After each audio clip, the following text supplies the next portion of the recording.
ബിസ്മില്ലാഹിർ റഹ്മാനിർ റഹീം അൽഹംദുലില്ലാഹി വസ്സലാത്തു വസ്സലാമു അലാ റസൂലില്ലാഹി വഅലാ ആലിഹി വസഹ്ബിഹി അജ്മഈൻ അമ്മാ ബഅദ്. ബാബു സലമി വർ-റഹിനി, സലമ് കച്ചവടത്തിന്റെ അധ്യായം. വർ-റഹിനി, പണയത്തിന്റെ ബാബ്.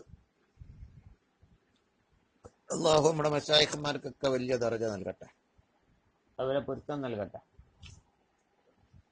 പണയം വെക്കുക, സലമ് കച്ചവടം എന്ന് പറഞ്ഞാല് ഒരു സാധനത്തിന്റെ വിശേഷണം പറഞ്ഞിട്ട് സാധനം വിൽപ്പന നടത്തുക, ഇങ്ങോട്ട് പണപ്പോ തന്നെ വാങ്ങും, സാധനം പിന്നീട് എത്തിച്ചു കൊടുക്കും. അത് സാധാരണ നിലയ്ക്ക് സാധനം വിൽക്കുമ്പോ സാധനം കണ്ടു വിൽക്കണം എന്നതാണ് നിയമം. കാണാതെ വിൽക്കുമ്പോ ചതി കൂടുതൽ സാധ്യതയുള്ളത് കൊണ്ട്. പക്ഷെ ചിലപ്പോ സാധനം ഇപ്പോൾ വില ഒക്കെ ആവശ്യമുണ്ട്, സാധനം ഇപ്പൊ കൊടുക്കാൻ കഴിയില്ല, അപ്പൊ സാധനത്തിന്റെ വിശേഷണം പറഞ്ഞ് വിൽക്കുക. അങ്ങനെ സലമ് കച്ചവടം എന്നാണ് ഇതിന് പറയല്. അത് ചില നിബന്ധനകളോട് അനുവദനീയമാക്കിയിട്ടുണ്ട്, ചതി പെടാതെ കഴിവിന്റെ പരമാവധി സൂക്ഷിച്ച്. അതിനെപ്പറ്റി പറയുന്നു. ഇബ്നു അബ്ബാസ് റളിയല്ലാഹു അൻഹു, ഇബ്നു അബ്ബാസ് റളിയല്ലാഹു അൻഹു പറയാണ്, ഖദിമ റസൂലുള്ളാഹി സ്വല്ലല്ലാഹു അലൈഹി വസല്ലം തങ്ങൾ മുന്നിട്ടു അൽ മദീനത്തെ, മദീനയിലേക്ക്, മക്കയിൽ നിന്ന് ഹിജ്റ വന്നു. വഹും യുസ്ലിഫൂന, അവര് കടമായിട്ട് മുൻകൂട്ടി പണം കൊടുക്കും. ഫിത്തിമാരി, പഴങ്ങളിൽ പൈസ ആദ്യമായിട്ട് കൊടുത്തേക്കും. പഴങ്ങളിൽ അസനത്ത വസനത്തൈനി വസലാസ, ഒരു വർഷം മുന്നേ അല്ലെങ്കിൽ 2 വർഷത്തേക്ക് 3 വർഷത്തേക്കൊക്കെ പണം ആദ്യം തന്നെ കൊടുക്കും, സാധനം പിന്നെ എങ്ങനെ വാങ്ങും. ഫഖാല, അപ്പൊ നബി സല്ലല്ലാഹു അലൈഹി വസല്ലമ തങ്ങൾ പറയുകയുണ്ടായി, മൻ അസ്ലഫ, ഒരാൾ പണം ആദ്യം മുൻകൂട്ടി കൊടുക്കുകയാണെങ്കിൽ ഫി ഷൈഇൻ, ഒരു വസ്തുവിൽ, ഫൽ യുസ്ലിഫ്, അവൻ മുൻകൂട്ടി കൊടുക്കട്ടെ, ഫി കൈലിൻ മാലൂമിൻ, അറിയപ്പെട്ടതായ അളവിൽ. ഒരു വസ്തുവിൽ മുൻകൂട്ടി പണം നൽകുകയാണെങ്കിൽ ഫൽ യുസ്ലിഫ്, അവൻ മുൻകൂട്ടി പണം നൽകണം, ഫി കൈലിൻ മാലൂമിൻ, അറിയപ്പെട്ടതായ അളവിൽ. എന്ന് പറഞ്ഞാല് വിൽക്കപ്പെടുന്ന വസ്തു ഇപ്പൊ വാങ്ങണില്ലല്ല, അതിനുള്ള സ്ഥലമാകുക, പണം ആദ്യം വാങ്ങാണ്. അപ്പൊ അറിയപ്പെട്ട അളവ്, കൃത്യമായിട്ട് സാധനത്തിന്റെ അളവ് എന്താണ്, ഇത്ര അളവാണ് ഞാൻ നിങ്ങൾക്ക് തരിക എന്ന് കൃത്യമാക്കണോ. അപ്പൊ അറിയപ്പെട്ട അളവാകണം. എത്രയെന്ന് അറിയാത്ത അളവ് സാധനം വിൽക്കാൻ പറ്റൂല. കൂമ്പാരം എന്നൊക്കെ വിൽക്കും പോലെ.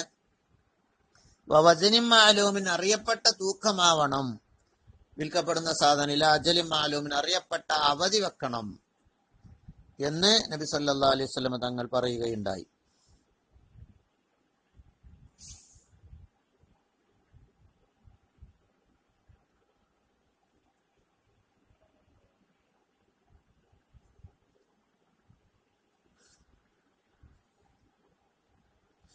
ഇനി മറ്റൊരു ഹദീസ്. അപ്പൊ സലമ് കച്ചവടത്തിന്റെ രൂപമാണ്, അതിന്റെ നിബന്ധന ഇതാണ്, അറിയപ്പെട്ട അളവാകണം, അത് ആ സാധനത്തിന്റെ അളവ് കൃത്യമാകണം, സാധനം കൃത്യമാക്കണം എന്നർത്ഥം. ആയിഷത്ത് റളിയല്ലാഹു അൻഹ ഖാലത്ത്, ആയിഷ ബീവി പറയുന്നു, ഇസ്തറ റസൂലുള്ളാഹി സ്വല്ലല്ലാഹു അലൈഹി വസല്ലം, നബി തങ്ങളെ വില കൊടുത്ത് വാങ്ങി, ത്വാമിന്, ഭക്ഷണം കട്ട് ആദ്യം വാങ്ങി, മീ യഹൂദിയൻ, ഒരു ജൂതനിൽ നിന്ന്, ഇല അജലിൻ, അവധി പറഞ്ഞുകൊണ്ട്, നബി തങ്ങൾ പണയം വെച്ചുഹു, ആ ജൂതൻക്ക്, ജിറാൻ ലഹു, നബി തങ്ങളുടെ ഒരു പടയങ്കി, മിൻ ഹദീദ്, ഇരുമ്പിന്റെ. ഇതിപ്പോ എന്താണ്, ഇത് ഭക്ഷണ സാധനം ആദ്യം വാങ്ങണ്, വിലപ്പ കൊടുക്കണില്ല. അപ്പൊ വിലക്ക് പകരം പണയം വെക്കാണ് പടയങ്കി. അത് നേരത്തെ സലമിന്റെ നേരെ ഓപ്പോസിറ്റ് ആണ് ഈ പണയത്തിൽ വരുന്നത്. വിലപ്പ കൊടുക്കണില്ല, വിലക്ക് പകരം ഒരു വസ്തു പണയായിട്ട് കൊടുക്കുന്നുണ്ട്. അപ്പൊ അങ്ങനെ ചെയ്യാം എന്നർത്ഥം.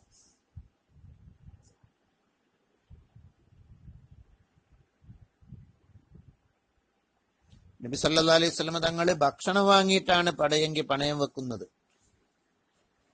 അവിടത്തെ ആ വിഷമം നമുക്ക് ഊഹിക്കാം. ഭൗതികമായ ജീവിതത്തിൽ അവിടുന്ന് വലിയ നേട്ടമുണ്ടാക്കാനല്ല, പ്രവാചകനാണ് എന്ന് പറഞ്ഞ് നേതാവാകാൻ വേണ്ടിയോ ഭക്ഷണം കിട്ടാനോ ഒന്നല്ല, മറിച്ച് ഇതിനു വേണ്ടി തന്നെയാണ് അവിടുന്ന് ഭൗതികമായിട്ട് പണയം വെക്കുകയായിരുന്നു. അവിടുത്തെ മരണത്തിന് മുന്നാണ് ഇത് ഉണ്ടായത്. പിന്നെ മുസ്ലിമീങ്ങളോട് കൂടെ വരെ എത്രമാത്രം നല്ല നിലക്ക് പെരുമാറണം. അത് അജ്മഅൽ മുസ്ലിമൂൻ അല ജവാസി മുആമലത്തി അഹ്ലി ദിമ്മ, ഇസ്ലാമിന്റെ ശത്രുക്കളല്ലാത്ത ഈ അഹ്ലു ദിമ്മത്തായ അവിശ്വാസികളോട് ഉൽ കുഫാരി ഇതാലം തഹഖഖ തഹരീമു മാ മാഹും, അവരോട് കൂടെ ഇടപാട് നടത്താം എന്ന്, അതൊന്നും തെറ്റല്ല എന്ന് വന്നു.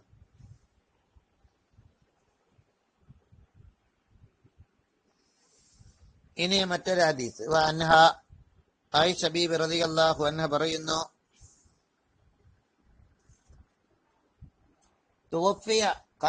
തുവഫിയ റസൂലുള്ള വഫാത്താക്കപ്പെട്ടപ്പോ ദിറുഹു, അവിടുത്തെ പടയങ്കി മർഹൂനത്തുനിന്റെ യഹൂദിയൻ, ഒരു ജൂതന്റെ കയ്യിൽ പണയമായിരുന്നു. ബി സലാസീന സ്വാൻ, 30 സ്വാന് പകരം ശൈരി ബാർലിയാല്. അപ്പൊ അവിടുന്ന് വഫാത്തിന്റെ സമയത്താണ് ഇത് ഉണ്ടായത് എന്ന് മനസ്സിലായി.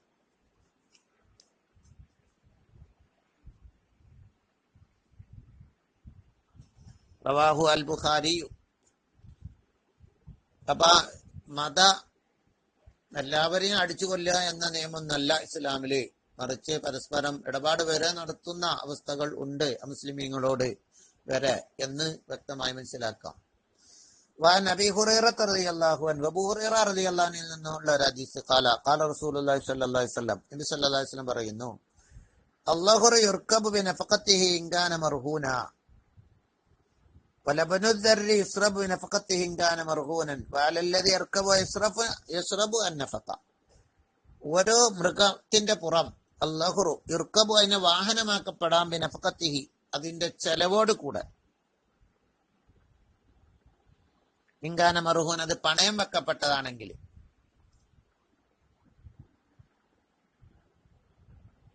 എന്ന് പറഞ്ഞാൽ ജാസലി റാഹിനി, പണയം വെച്ചവൻക്ക് അനുവദനീയമാണ് അതിനെ വാഹനം കയറല്. അതുപോലെ അതിമല് ചുമക്കലൊക്കെ ജായിസാണ് എന്നർത്ഥം. പണയം വെച്ചവൻക്ക് വേണമെങ്കിൽ വാഹനമൊക്കെ കയറാം, അതിനൊന്നും കുഴപ്പമില്ല.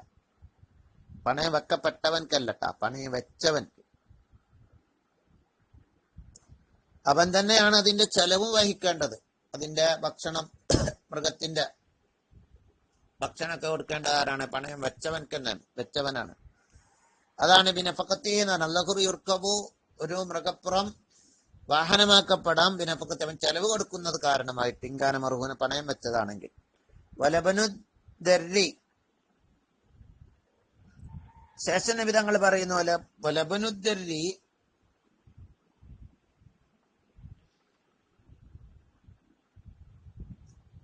പാലുടയ ഒരു ജീവിയുടെ പാല് യുസ്റബു, അത് കുടിക്കപ്പെടാം, ബിനഫഖത്തി, അതിന് ചെലവ് കൊടുക്കുന്നത് കൊണ്ട്. പണയം വെച്ചവൻക്ക് കുടിക്കാം, ഇൻകാന മർഹൂൻ, എന്നെ പണയം വെക്കപ്പെട്ടതാണെങ്കിൽ.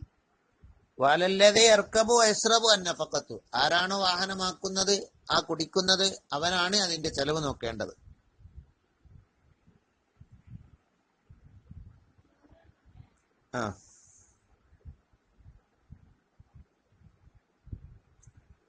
ചുരുക്കി പറഞ്ഞ പണയ വസ്തുവിന്റെ ഉപകാരമൊന്നും പണയം വെച്ചവൻക്ക് എടുക്കാൻ പാടില്ല എന്നൊരു നിയമമൊന്നുമില്ല. എന്നാണ് അതിന്റെ അർത്ഥം. അതിന്റെ വിശദ വിവരം പണ്ഡിത ചർച്ചകൾ കിതാബുകളിൽ കാണുന്നുണ്ട്. ഇൻഷാ അല്ലാഹ് അത് ആവശ്യമുള്ളവർ മിർഖാത്തിലൊക്കെ നോക്കുക. ഇൻഷാ അല്ലാഹ് ബാക്കി അടുത്ത വോയിസുകളിൽ പറയാം.